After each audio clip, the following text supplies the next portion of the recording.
कक्षा 8वीं गणित की वार्षिक परीक्षा 2024-25 के लिए आज के इस वीडियो में हम 5 महत्वपूर्ण सवालों को हल करेंगे जो आपकी वार्षिक परीक्षा में 3 या 4 अंक के रूप में आपसे पूछे जा सकते हैं।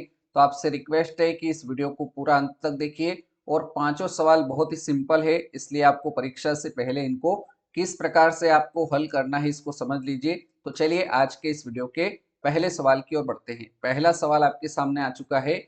पहले सवाल में आपको बताना है कि निम्न समीकरण को हल कीजिए। यहाँ पर आपको समीकरण दे रखा है, इसको किस प्रकार से हल करेंगे। तो सबसे पहले आपको समीकरण को उतार लेना है। तो यहाँ पर समीकरण आपको दे रखा है 3 कोष्टक के अंदर 5z माइनस का 7 माइनस 2 कोष्टक के अंदर 9z माइनस का 11 बराबर के इधर दे रखा है 4 कोष्टक के अंदर 8z माइनस का 13 और अलग से माइनस का 17 आपको दे रखा है। सबसे पहले इसको सरल करेंगे। 3 का पूरे कोष्टक में गुणा होगा तो यहाँ पर 3 का 5z से गुणा होगा तो 3 पंजे 15 हो गया और इसके साथ में z आ जाएगा। यहाँ प्लस और माइनस माइनस में आएगा, 7 तिया 21 हो जाएगा। इसी प्रकार से इस -2 का भी पूरे कोष्टक में गुणा होगा तो ये -9 दुना कितना हो जाएगा, 18z हो जाएगा। माइनस और माइनस प्लस हो जाएगा, 11 दुना का 22 हो जाएगा। यहाँ से बराबर के इधर भी 4 का पूरे कोष्टक में गुणा होगा, 8 चौक 32 हो गया तो ये 32z माइनस 13 चौक 52 हो जाएगा और माइनस का 17 ऐसा कैसे। ठीक है, यहाँ तक कोई भी परेशानी नहीं है। तो यहाँ पर देखिए प्लस का 15z यहाँ है, माइनस का 18z यहाँ पर दे रखा है। तो 18 में से 15 जाएगा तो माइनस का 3z बचा है, यहाँ पर माइनस का 3z। 22 में से 21 गया, 22 प्लस का है 21 माइनस का है तो 1 प्लस का बच गया यहाँ पर। बराबर के इधर देखिए 32z ऐसा कैसे रह जाएगा क्योंकि z वाला पद एक ही है यहाँ पर। इन दोनों संख्याओं को हम जोड़ते हैं तो 52 और -17 जुड़ेगा तो ये माइनस का ही रहेगा।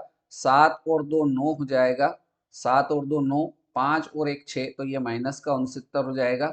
अब z वाले पदों को एक तरफ कर लेंगे, संख्या को एक तरफ कर लेंगे तो ये यहाँ पर हम संख्याओं को इधर लाते हैं तो यहाँ पर देखिए माइनस का 3z, ये 32 इधर आएगा, माइनस का 32 हो जाएगा 32z बराबर के इधर माइनस का 69 पहले से है, एक इधर से प्लस का इधर आएगा तो माइनस का 1 हो जाएगा।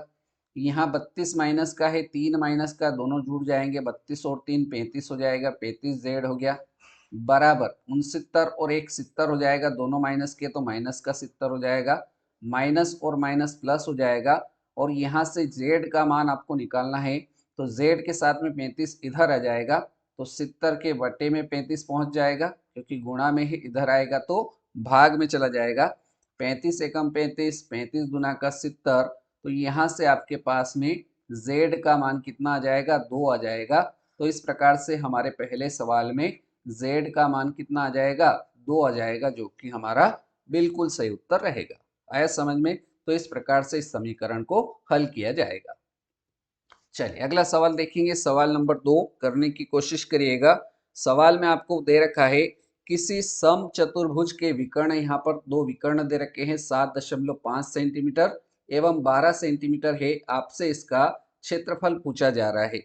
तो यहाँ पर आपको एक विकर्ण तो 7.5 सेंटीमीटर का दे रखा है और दूसरा विकर्ण जो है वो 12 सेंटीमीटर का दे रखा है, अर्थात D1 पहला विकर्ण को हम लिखेंगे D1 से तो ये आपके पास में 7.5 सेंटीमीटर दे रखा है और दूसरा विकर्ण जो दे रखा है D2 ये आपके पास में दे रखा है 12 सेंटीमीटर। ठीक है, अब क्या निकालना है, इसका क्षेत्रफल निकालना है और यहाँ पर सम चतुर्भुज का क्षेत्रफल, तो यहाँ पर हम लिखेंगे सम चतुर्भुज का क्षेत्रफल। यहाँ पर हमने लिखा सम चतुर्भुज का क्षेत्रफल और सम चतुर्भुज का क्षेत्रफल का सूत्र आपको याद रखना है कि सम चतुर्भुज का क्षेत्रफल बराबर क्या होता है, तो 1/2 इंटू विकर्णों का गुणनफल। विकर्ण कितने हैं, 2 है, तो पहले विकर्ण D1 का गुणनफल इसके साथ में D2 का गुणनफल।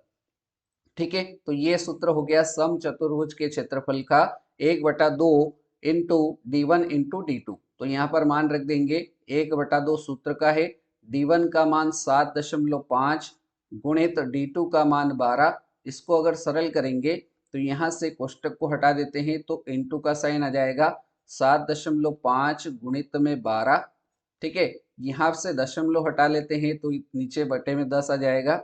2 से ये कट जाएगा 6 बार में। यहाँ से 5 से ये कट जाएगा 5 दूना का 10 और 15 5 75। 2 से ये कट जाएगा 3 बार में, तो यहाँ पर क्या बचा 15 और 3 बचा। 15 का 3 से गुणा करेंगे तो 15 तिया 45 और क्षेत्रफल है इसलिए इकाई में आएगा, वर्ग सेंटीमीटर में आएगा, या फिर इसको सेंटीमीटर की घात 2 भी लिखा जा सकता है। तो इस प्रश्न का राइट आंसर क्या हो जाएगा 45 वर्ग सेंटीमीटर या 45 सेंटीमीटर की घात 2 हमारा राइट आंसर हो जाएगा। तो इस प्रकार से आपको एग्जाम में करना है। चलिए अगले सवाल की ओर बढ़ते हैं, सवाल नंबर 3 की ओर। सवाल नंबर 3 देखिए, करने की कोशिश करिएगा। सवाल नंबर 3 में आपको क्या बोला जा रहा है, 15,000 रुपए अंकित मूल्य वाली एक मेज 14,400 रुपए में उपलब्ध है। आपको क्या निकालना है, बट्टा और बट्टा प्रतिशत निकालना है, मतलब छूट कितनी है। तो यहाँ पर सबसे पहले हम लिखेंगे इसका अंकित मूल्य। यहाँ पर आपको सवाल में अंकित मूल्य कितना दे रखा है, तो अंकित मूल्य यहाँ पर दे रखा है 15,000 रुपए। तो अंकित मूल्य बराबर लिख देंगे 15,000 रुपए। ठीक है। अब अगला मूल्य जो है वो क्या दे रखा है, एक मेज 14,400 रुपए में उपलब्ध है। ठीक है। तो यहाँ पर ये इसका काय में हो जाएगा, ये क्या हो जाएगा 14,400, ये आपका विक्रय मूल्य हो गया। ये क्या हो गया आपका विक्रय मूल्य, मतलब कोई वस्तु 15,000 रुपए उसके ऊपर एमआरपी लिखी हुई है, लेकिन वो कितने में दे रहा है 14,400 में दे रहा है। तो यहाँ पर विक्रय मूल्य कितना हो गया 14,400 रुपए हो गया। ठीक है। अब बट्टा मतलब छूट कितनी मिल रही है, तो बट्टा निकालने के लिए आपको क्या करना पड़ेगा, जो अंकित मूल्य 15,000 रुपए है इसमें से 14,400 घटाना पड़ेगा, तभी आपको पता चलेगा कि कितने रुपए की छूट मिल रही है। तो यहाँ से आप 15,000 में से 14,400 घटाएंगे तो 600 रुपए हो जाएंगे। तो 600 रुपए की क्या मिल रही है, छूट मिल रही है, अर्थात बट्टा मिल रहा है। बट्टा कितना है 600 रुपए है। अब इसको काय में निकालना है, प्रतिशत भी निकालना है। एक तो हमने निकाल दिया कि बट्टा छूट कितनी हो गई 600 रुपए। अब बट्टा प्रतिशत, तो बट्टा प्रतिशत कैसे निकालेंगे, ध्यान से इसको समझना। बट्टा प्रतिशत निकालने के लिए आपको क्या करना है, जितने रुपए की छूट मिल रही है उसको ऊपर लिखना है। 600 रुपए की छूट मिल रही है अर्थात बट्टा 600 रुपए का है। और यहाँ पर किस पर मिल रहा है, तो अंकित मूल्य, अंकित मूल्य कितना है 15,000, तो नीचे 15,000 लिख देंगे और प्रतिशत में बदलने के लिए 100 से इंटू कर देंगे, जो आएगा वो हमारा आंसर हो जाएगा। इसकी 2 जीरो से इसकी 2 जीरो कैंसल, इसकी 1 जीरो से इसकी 1 जीरो कैंसल, 15 से ये कटेगा 15 एकम 15, 15 चौक कितना होता है 60 होता है, अर्थात बट्टा प्रतिशत बराबर कितना हो जाएगा 4% हो जाएगा। तो इस प्रकार से ये 4% हमारा बट्टा प्रतिशत निकल के आ जाएगा, जो कि राइट आंसर हो जाएगा। आया समझ में। चलिए अगले प्रश्न की ओर बढ़ते हैं, सवाल नंबर 4 की ओर। सवाल नंबर 4 देखिए, सवाल नंबर 4 में आपको दे रखा है, काफी इंपॉर्टेंट सवाल है, आप स्टार लगा लीजिए। ये परीक्षा में 99% आने की इसकी संभावना है, इसलिए इस प्रश्न को, इस सवाल को काफी अच्छे से आप लोग समझ लीजिए। तो यहाँ पर बोल रखा है सवाल में, किसी समांतर चतुर्भुज के दो आसन्न कोणों का अनुपात यहाँ पर 3:2 दे रखा है। दो आसन्न कोणों का अनुपात 3:2 है। तो समांतर चतुर्भुज के सभी कोणों की माप आपको ज्ञात करने के लिए बोला है। मान लीजिए ये आपका कौन सा कोण है, यहाँ से हम नामकरण करते हैं, ये ए है, ये बी है, ये बी है, ये सी है और ये डी है। ठीक है। कैसे भी नाम रख दीजिए, कोई दिक्कत नहीं है। ये वाला कोण, इसका अनुपात को हम मान लेते हैं कि ये 3 है, 3x मान लेते हैं, और इसको मान लेते हैं 2x, क्योंकि ये अनुपात में दे रखा है आसन्न कोणों का अनुपात कितना है 3 और 2 है। तो इन दो आसन्न कोणों का अनुपात आपको दे रखा है 3:2 है, तो हम इसको 3x और 2x मान लेते हैं। तो यहाँ पर हम जानते हैं कि आसन्न कोणों का योग कितना होता है 180 होता है। आसन्न कोणों का योग कितना होता है 180 डिग्री होता है। तो यहाँ पर हम लिखेंगे कोण ए प्लस कोण डी। कोण ए और कोण डी का योगफल जो होगा, अर्थात ये वाला कोण और ये वाला कोण जो योग होगा वो किसके बराबर होगा, तो 180 डिग्री के बराबर हो जाएगा। यहाँ पर देखिए, यहाँ पर आपको दे रखा है क्या, कोण ए का मान कितना है 3x दे रखा है, तो यहाँ कोण ए की जगह 3x रख देंगे। कोण डी का मान कितना दे रखा है 2x दे रखा है, तो 2x रख देंगे, बराबर किसके होगा 180 डिग्री के होगा। तो 3x में 2x जोड़ेंगे तो 5x हो गया। 5x किसके बराबर हो गया? 180 डिग्री के बराबर हो गया। तो यहाँ से x का मान निकाल लेंगे, तो x का मान निकालने के लिए 180 और ये 5 कहाँ आ जाएगा? इसके बट्टे में आ जाएगा 5। 5 से इसमें भाग देंगे, 5 एकम 5, 5 तिया 15, 3 बचा 30 हो गया, 6 पंजे 30, अर्थात x का मान कितना आ गया? एक्स का मान आ गया 36 डिग्री। एक्स का मान कितने डिग्री आ गया? 36 डिग्री आ गया। अब हमारे कोण ए का मान निकालने के लिए, कोण ए का मान कितना दे रखा था? 3 अनुपात दे रखा था, जिसको हमने 3x माना था। तो इसमें x का मान रख देंगे, तो 3 गुणित x का मान कितना है? 36। तो 36 का 3 से गुणा करेंगे तो 6 तिया 18 का 8, हासिल आया 1, 3 तिया 9 और 1 10, अर्थात कोण एक ए आपका कितना डिग्री का हो गया? 108 डिग्री का हो गया। मतलब ये वाला कोण कितने डिग्री का हो गया? ये वाला कोण आपका 108 डिग्री का हो गया। कोण डी निकालने के लिए, कोण डी का अनुपात 2x दे रखा था, तो 2x बराबर 2 ऐसा कैसा, x का मान आपने 36 निकाला, तो 36 का डबल कितना होता है? 72 होता है। तो ये 72 डिग्री, अर्थात ये वाला कोण जो हो गया ये कितने डिग्री का हो गया? 72 डिग्री का हो गया। ठीक है, यहाँ तक कोई दिक्कत है क्या? अब हम जानते हैं कि ये समांतर चतुर्भुज है और समांतर चतुर्भुज में जो सम्मुख कोण होते हैं, अर्थात कोण ए जो होगा वो किसके बराबर होगा? कोण ए के सामने कोण सी है, तो कोण ए जितने का होगा कोण सी भी उतने का ही होगा। तो यहाँ से कोण ए का मान अगर 108 डिग्री का है, तो कोण सी भी कितने डिग्री का हो जाएगा? 108 डिग्री का हो जाएगा। आया समझ में? तो एक कोण ये आपका कोण सी भी आ गया।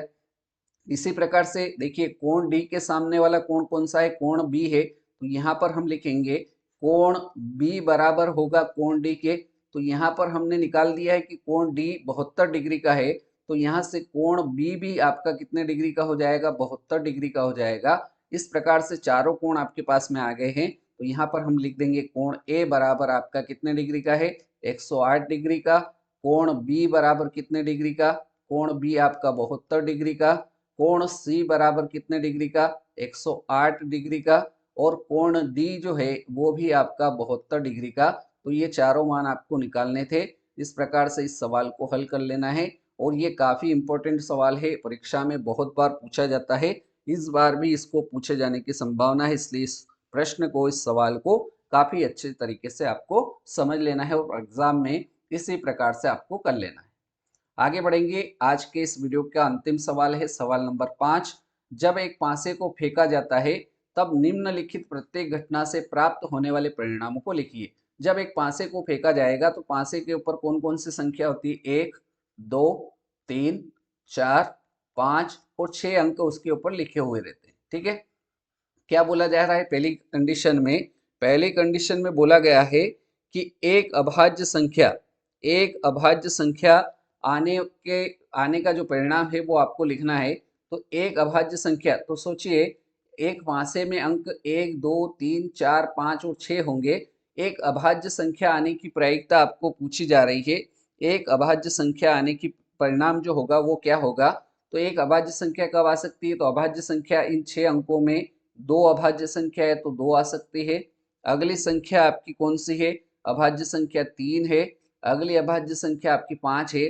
तो एक अभाज्य संख्या कब आएगी? जब एक पासे को फेंका जाएगा तो 2 आ सकती है, 3 आ सकती है या 5 आ सकती है। तो ये इसका आंसर हो गया। एक अभाज्य संख्या नहीं आ सकती है, एक अभाज्य संख्या नहीं आ सकती है। तो इसके अलावा कौन कौन से अंक बच गए हैं? तो एक अभाज्य संख्या जो नहीं होती है वो 1 है। अगली अभाज्य संख्या जो नहीं होती है वो 4 है। अगली अभाज्य संख्या जो नहीं होती है वो 6 है। तो इस प्रकार से 1, 4, 6 इसका दूसरा पार्ट का आंसर हो जाएगा। 5 से बड़ी एक संख्या, 5 से बड़ी एक संख्या कौन सी होती है? तो 5 से बड़ी एक संख्या इस पासे में 6 होती है। तो इसका आंसर तीसरे का 6 हो जाएगा। ठीक है, चौथे पार्ट में पूछा है 5 से बड़ी संख्या नहीं, तो 5 से बड़ी संख्या नहीं लेना है, अर्थात 1, 2, 3 और 4, ये 4 संख्या उसमें 5 से बड़ी संख्या नहीं में आ जाएगी। तो इस प्रकार से ये 5वां सवाल आपका कंप्लीट होता है। आज के इस वीडियो में हमने 5 महत्वपूर्ण सवालों को हल किया। उम्मीद करता हूँ ये पांचों सवाल आपको अच्छा समझ में आए होंगे। वीडियो अगर हेल्पफुल लगा हो तो वीडियो को ज़्यादा से ज़्यादा लाइक करिए, अपने सभी साथियों तक शेयर कर दीजिए और चैनल पर अभी तक नए हो तो चैनल को सब्सक्राइब कर लीजिए ताकि इस प्रकार की वीडियो आपको मिल सके। अगले वीडियो में मिलते हैं ऐसे ही नए सवालों के साथ। तब तक के लिए जय हिंद, जय भारत, धन्यवाद।